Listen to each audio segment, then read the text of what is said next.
What's happening, people? Welcome back to the channel. This is Fight Talks with the BMAs, basic MMA analysts, two friends who are just passionate over MMA and just want to give you our thoughts. It's G-Man out here. My partner in crime, Slick, is not here. He's not available this week. He is on the way back to the UK. He just had a holiday in Turkey, so wish him all the best, and I'm glad. Hope he had a good holiday. But it's just me today. We're just going to cover the UFC fight card that we just had today, which was Rob Font versus Marlon Vera. And we'll go through the fights and highlight, and we'll go through next week's fight because that's going to be the big one. And Slick will be back for that. But today's fights were great. You know what? And a card that was, just a fun card that just kind of keeps us going until next week. And that's what UFC is doing. I'm like, every week we got cards going on with the UFC, and if you're a fight fan, it's just exciting to just sit back and watch them. Today's fights were fun actually. There was a lot of finishes actually. So Rob Font, Marlon Vera, the main fight. Both of them up and coming, like amazing, like really great fight. Rob Font was putting on pressure from the start, constantly getting in Vera's face. Even though Rob Font had the more significant strikes, Vera just landed, I think he had 3 knockdowns in the fight. Absolutely amazing. I think it was round 2, 3, and 4. One of them was with a side kick or hook kick or even. Absolutely amazing. I think Cheeto's just got a great composure about him because Rob Font was just constant putting on the pace, putting on the pressure, coming in, and Cheeto was just kind of covering up and then throwing back as Rob Font was kind of retreating. But Rob Font's done a great job with just coming in with the jabs and even the uppercuts and whatnot. As he saw Cheeto was kind of covering like this, he was throwing the uppercuts in between, inside his guard, which I thought was awesome. I mean, there was that saying, best defense is offense, and I feel like Rob Font, unfortunately, his offense was getting him clipped because he was doing really well. I mean, like I said, he landed more significant strikes, but he did get dropped 3 times, and even in the last round, he still got wobbled and whatnot by Cheeto. Excuse the coffee, man. I got this phlegm going on here. I don't know what's going on, but Cheeto was just again composed, just landing great shots and more like damaging. By the end of it, Rob Font's face, again, Rob Font landed more significant strikes, but his face was messed up, where Cheeto didn't even look like he had a scratch on him. But that hook kick knockdown was great. The left hook, I think he got him with was great. But yeah, and he had a good left kick. Cheeto's got, was it a left kick? I think it was a left body kick that it was just powerful, that he would just keep throwing, which was great. Calf kicks and whatnot. Both of them were great. I mean, Rob Font's a freaking warrior. He didn't give up, even though he had any opportunity to. He didn't give up. He kept on fighting the whole 5 rounds. Hats off to him. Freaking amazing fight. So that was a fun fight. And then the co-main event, Andre Arlovski versus Jake Collar. Andre Arlovski, man, this guy's been fighting since when? Like 2000? This guy's been on it, man. 55 fights plus. And he's still doing the damn thing, which is amazing. The guy's an inspiration, the guy's a legend, ex-UFC heavyweight champion. I think it was 2000 when he first started. Absolutely amazing. I mean, the guy's still on it. He won this fight. It was very close. It was very close fight and whatnot. So, but I think he acknowledged that, it was a close fight. The decision was close.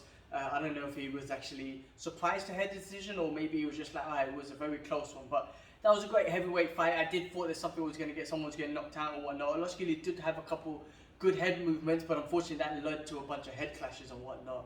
But can't believe the guy's still doing the thing. It's absolutely amazing. So, guy's a legend. Guy's a freaking legend. Alright, let's go through the card. Let's go through the record. Performance of the night was Andre Fili versus Jordanson Brito. That was a quick fight. Jordanson came out freaking firing it, man. Firing with the jab, and then he threw it wild overhand. Well, not wild, but calculated overhand right after the jab, and just took Andre down, knocked him down basically, and just hammer fisted him and finished him off. That was just a fast shooting out, and then just coming out with those jabs and the right hook. That was amazing. Gerard Gordon versus Grant Dawson. Grant won the fight. That was good. What else is going on? Darren Elkins, that was a good pace. Darren Elkins versus Tristan Connelly, fast-paced fight. Darren Elkins goes out like a savage, and Tristan, credit to him as well. He freaking went out fighting too. Darren just put on his pace. Again, it was all about pace. Putting on the pace, grappling with the striking, just up and down, up and down. At the end of the fight, he had him in a body triangle. Could have choked him out, but you know what? Tristan was holding his own, man. I mean, at the end of the day, he didn't want to give up, but it was a great fight. Constant pace, constant scrambles. Must have been freaking exhausted. And then the kick off the card was Jocko versus Joel Melchert. So that was a good fight between those two. The win did go to Jocko and whatnot. I mean, like, it was a good grappling exchange to striking exchange. He looked a little more cleaner when the striking, Jocko did. And then the prelims. Was one of the good fights on the prelims. Gabriel Green versus Johan Lessie. That was a good fight. I mean, again, like Gabriel got knocked down with a big overhand right. Ended up coming back, throwing the body shots, gassed him out, and then finished him, which was great. Nathan Levy versus Mike Breeden. That was a good, fast-paced fight. Nathan Levy had some good kicks. It looked like he hurt Mike a couple times, but Mike, especially the third round, came out all guns blazing. Body shots, body shots, body shots. Nathan, credit to him, he stood in there. He could have took the opportunity to give up, but he didn't.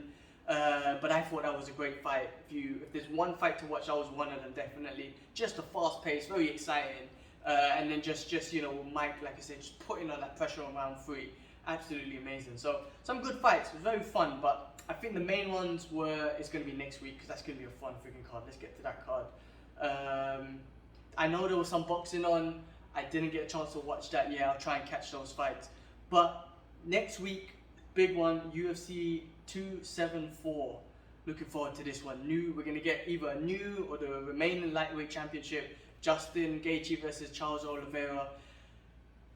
That's going to be an interesting fight. Charles has shown nothing but heart in his last couple of fights. People were always trying to doubt him because maybe stuff in the past. But there's a guy who's definitely come back from,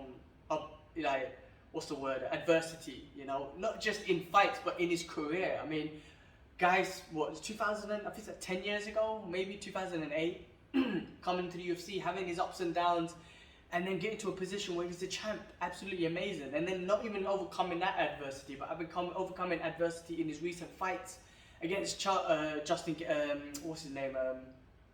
Why have I gone blank, man?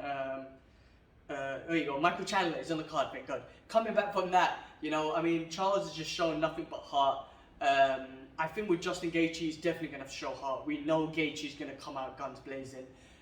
Can Charles submit Gaethje? Yes, we saw like Khabib be able to kind of control Gaethje on the ground, but can Charles take Gaethje down?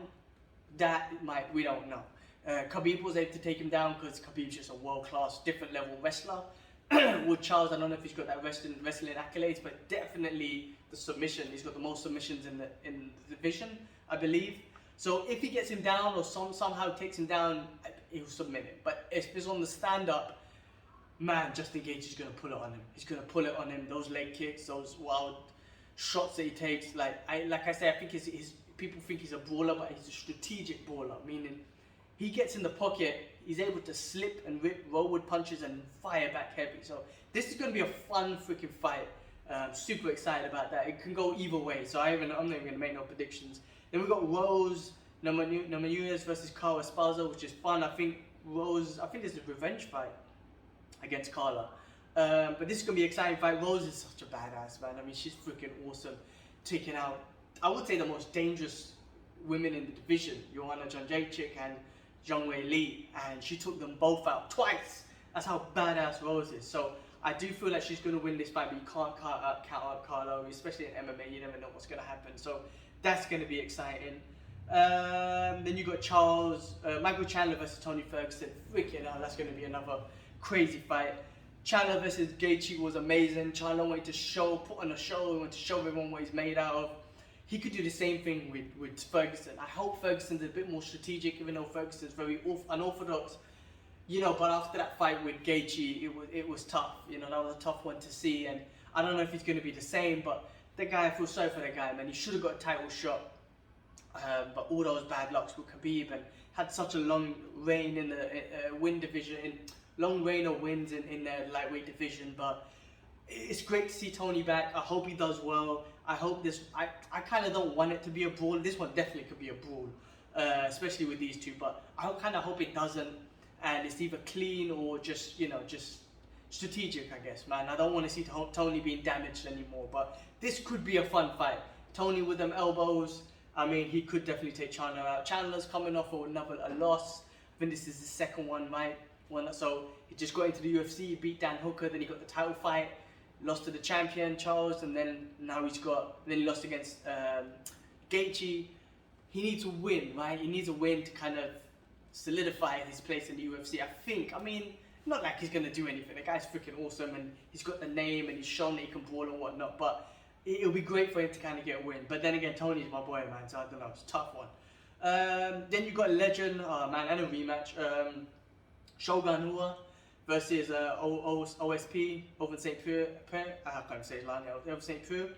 OSP. So that's a rematch. Shogun still doing a thing. Another legend, man. I'm always a fan of the legends. I never like to see legends losing. But this could be a good one. I mean, Shogun's absolutely amazing. I can't remember his last fight. I don't know if he won or lost, but the fight before, I remember he done good. He was winning and whatnot. So great to see Shogun back. I just hope. Again, I don't like to see legends go down. Hopefully he does well. And then you got another legends, man. Donald Cerrone versus Joe Lozon. Two more legends who just love to brawl. So that could be another fight of the night contendership between those two. It's some wicked fights, man. I mean, those two will go for it. What's going on in the prelims? Couple fights. Randy Brown versus Chaos Williams. What else we got? Brandon Rivero, Max Schnarr, I can't say his name. We got heavyweights. Balgov Arovanik, I can't even say his name, but it's that Bulgarian dude versus Marcos Rodriguez. And then early prelims. What else we got? Tracy Cortez versus Melissa Gatto.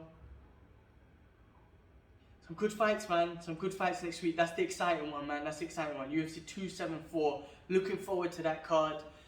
Ooh, I'm looking forward to that one. That one's going to be fun. The lightweight division's always a fun division.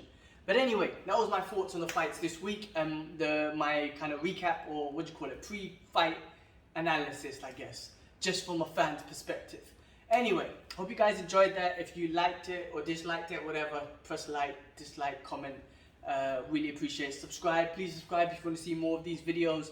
Next week, like I say, my boy Slick's going to be back on and he gives us more of a conversation between us. But yeah, please do subscribe and I'll catch you on the next one. Catch you next week. Peace.